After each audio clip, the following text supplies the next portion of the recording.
মানুষ কখনোই একদিনের মন খারাপে কিংবা হঠাৎ বলা একটা কটু কথার কারণে রাগ হয় না, ঝগড়া করে না। এগুলো একদিনে তৈরি হয় না।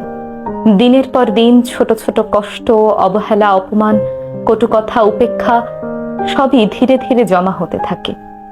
কিছু মানুষ চুপচাপ সহ্য করে যায়, হাসি মুখে সব মেনে নেয়। কিন্তু সহ্যেরও তো একটা সীমা থাকে। যখন সেই সীমা পার হয়ে যায় তখনই ঘটে বিস্ফোরণ। তখন আর ব্যথা বোঝাতে হয় না, শব্দই গর্জে ওঠে।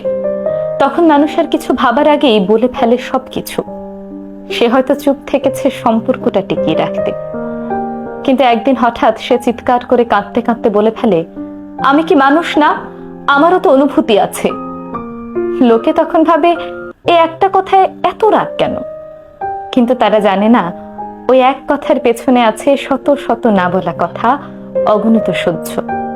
কাউকে হঠাৎ বদলে যেতে দেখলে ভেবে দেখো, তুমি হয়তো বহুদিন ধরে বদলে যাচ্ছিলে। সে শুধু সহ্য করছিল। তাই কাউকে বিচার করার আগে ভেবে দেখো, সে এতদিন চুপ ছিল কেন এবং আজ কেন সে চুপ থাকতে পারল না।